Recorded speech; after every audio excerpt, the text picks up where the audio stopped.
Good morning guys, માંગો 20:35 જય દ્વારકાધીશ. અત્યારે અમે વિથ ફેમિલી જઈએ છીએ HFC. Hi mummy. Hi guys, main મમ્મીએ કપડાં મેચિંગ, મનડા મેચિંગ, દલડા મેચિંગ ને ચશ્મા મેચિંગ કર્યા છે આજે.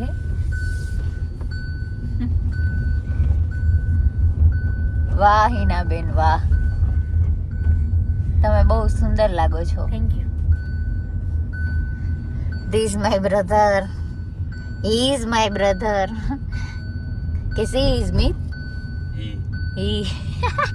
મિત્રો, જ્યારથી YouTube ચાલુ કર્યું ત્યારથી મને એક વસ્તુની ખબર પડી કે ફોન આપણો સૌથી સારો મિત્ર બની ગયો. તમારા બધા સુધી પહોંચવાનું એક માધ્યમ છે અને એક YouTube એક પ્લેટફોર્મ છે કે ત્યાં તમે તમારી ફેમિલી જોડે વાત કરી શકો, શેર કરી શકો. તમે દુનિયાના કોઈ પણ છેડે બેઠા હોય તો તમે દુનિયાના કોઈ પણ વ્યક્તિઓને તમે કહી શકો કે મારી લાઈફમાં આવું થાય છે, આમ થાય છે, તેમ થાય છે.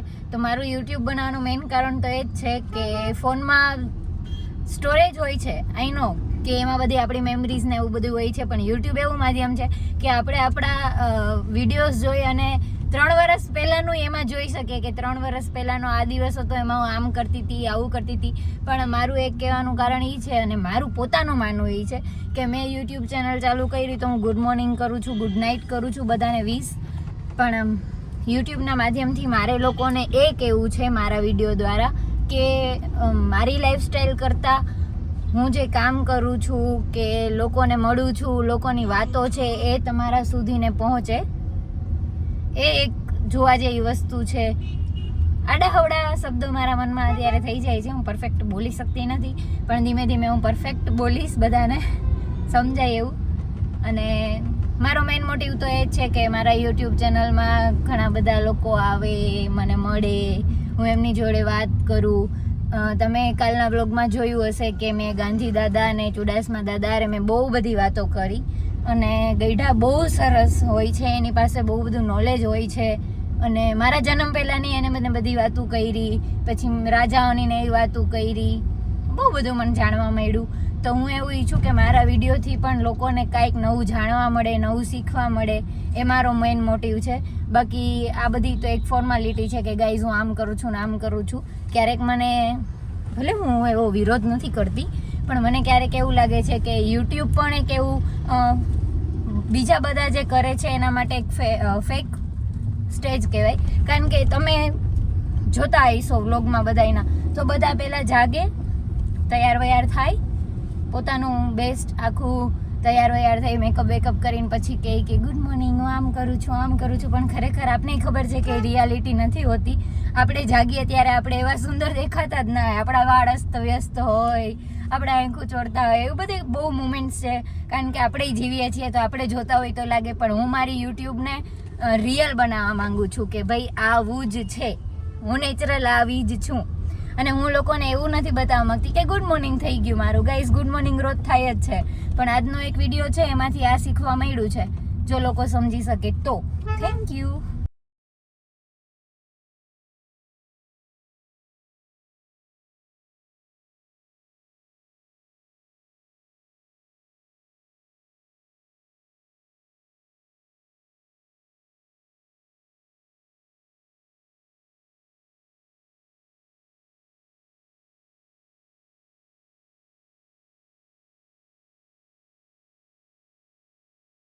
ગાઈઝ, અત્યારે હું એક જગ્યા ઉપર આવી હતી. જગ્યાનું નામ તમને નહીં કહું, પણ મને સિંહ બહુ ગમે છે, તો મને એક મસ્તનું લોકેશન દેખાણું ને મને ત્યાં બહુ ઈચ્છા થઈ કે હું ફોટો પાડું અને મારા વ્લોગમાં પણ એ વસ્તુને હું શેર કરું. તમે મને કહેજો કે એ કઈ જગ્યાનું છે, ઠીક છે ગાઈઝ? તમે આ કહેજો કે કઈ જગ્યાનું છે આ લોકેશન, અને કેવું મસ્ત છે હે ને.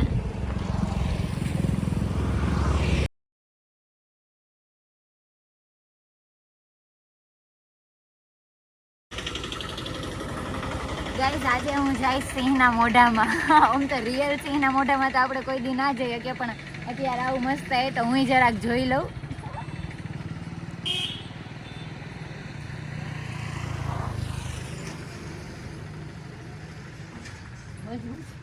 સિંહના દાંત ને રિયલ તો આપણી આવી જીગર થાય કે ના થાય, આજે ફેક દાંત અડી લેવાનું.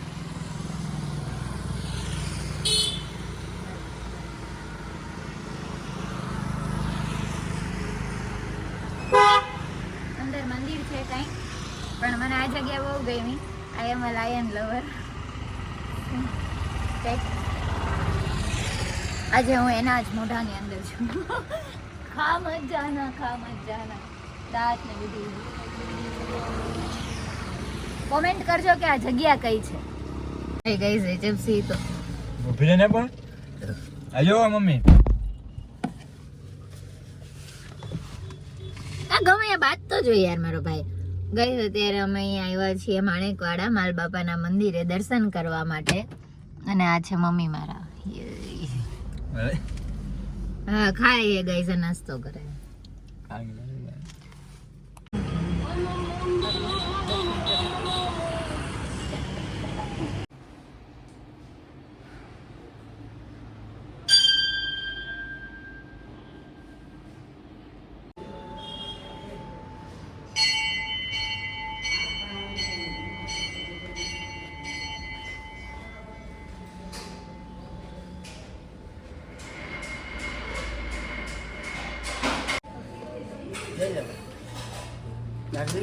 ના આમાંથી લઈ લઈશ થોડીક. જબલું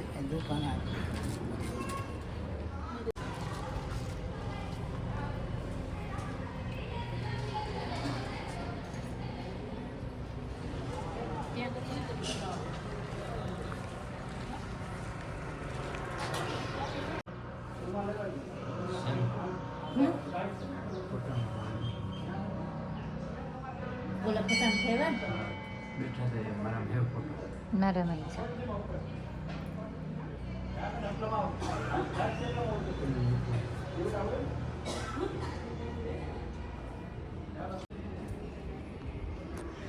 ગાઈઝ ઇતિહાસ તો આમનો બહુ મોટો છે એટલે હું તમને સંભળાવીશ તો રાત વહી જશે.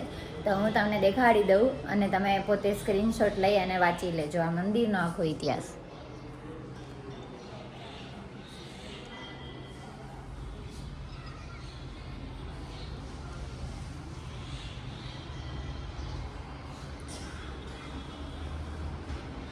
ગઈશ જેને પણ વાંચો હોય તે આ સ્ક્રીનશોટ લઈ લેજો અને આખું વાંચી લેજો. કારણ કે હું વાંચીશ તો પછી બહુ વાર લાગી જશે એટલા માટે.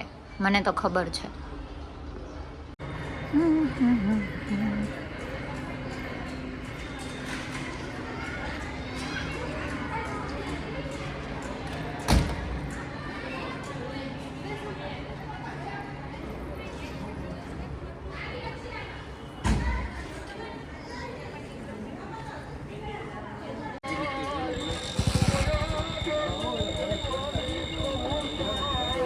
ગઈઝ અમે અત્યારે માલ બાપાએ દર્શન કરી લીધા છે અને એનો ઇતિહાસ લોકોને પૂછવા કરતાં તારીખવાર પ્રોપર ના મળે એમ ઘણા ગઈઢાને યાદ ના હોય સરખું. તો એના માટે મેં આખો ઇતિહાસ છે એમની બી ક્લિપ લઈ લીધી છે અને ફોટો બી પાડી લીધો છે. તો હું હમણાં સાઈડમાં મૂકી દઈશ. જેને બી વાંચવું હોય તે પૂરો વાંચી શકે છે. અને બહુ સરસનું બહુ શાંતિવાળું અને આધ્યાત્મિક અને બહુ જ મારું પ્રાણથી પ્રિય મંદિર છે અને નજીકમાં જ છે. અમે ઘણી વાર આવતા હોઈએ છીએ દર્શન કરવા પણ ત્યારે હું વ્લોગિંગ ના કરતી એટલે હું કોઈને દર્શન ના કરાવી શકતી આવીશ. તો આજે મેં તમને બધાને દર્શન કરાવ્યા. મેં તો દર્શન કર્યા પણ તમને બધાને કરાવ્યા એ મારા માટે બહુ હેપીનેસની વાત કહેવાય કે હું એકલી જ સારી વાત આમ એકલી નથી કરી લેતી. હું તમને બધાને પણ ગમે ત્યાં જાઉં ત્યાં દર્શન કરાવું છું અને વધારે તમને દર્શન કરાવી શકું એવી ભગવાન મને રાખે એટલું જ મારે જોઈએ. કારણ કે મારા બ્લોગમાં વધારે મંદિરો ને એવું બધું મને ગમે. મંદિરે જવું, નવા લોકોને મળવું. એ તો હવે તમે મને ઓળખી જ ગયા હશો થોડી ઘણી તો કે મને આવું બધું ગમે. And thank you so much. Muralidhar માંગો 20 આપે 30 જય દ્વારકાધીશ.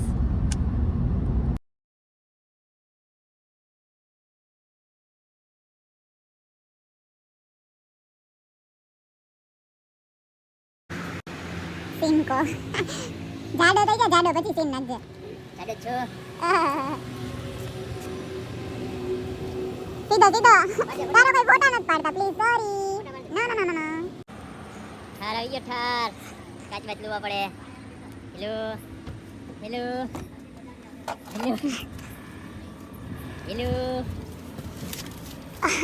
એમી તારા બાપાનો ફોટો કેવો. ઓહ આઈ એમ મિત્રો એચએફસી આવી ગઈ અને એચએફસી તો કેમ ટાઈમ વહી જાય ને કેમ સાંજ થઈ જાય એ જ કંઈ ખબર નથી પડતી. અને વ્લોગમાં કંઈ શું ક્લિપ લેવી કે શું ક્લિપ ના લેવી કંઈ ખબર જ નથી પડતી, કારણ કે કામ જ એટલું આવે તો ફોન હાથમાં રહેતો જ નથી. ફોન મારો ક્યાંય પડ્યો હોય, હું ક્યાંય પાટા મારતી હોઉં છું. અને સી ધીસ બ્યુટી ક્યાં પ્લીઝ મારો નેલ્સ તૂટી ગયું આજે. મારી બેન કહે કે તને કાંઈ કોઈ દી સારું કરી જ ન દેવાય નેલ્સ, તું તોડીને જાવ ગમે ત્યાં. કાવ્યાએ મને નેલ્સ કરી દીધા હતા અને મને કહેતી હતી કે તારી પાસે નેલ્સ ટકશે જ નહીં, તું તોડીને આવીશ ને કાં ખોઈને આવીશ. તો ફાઇનલી આજ મારું નેલ્સ તૂટી ગયું. સોરી કાવ્યા. થઈ ગયું છે એચએફસી ડન અને પડી ગઈ છે સાંજ. આજ સ્વેટર પહેર્યું નથી એટલે થોડીક ઠંડી લાગે છે. અને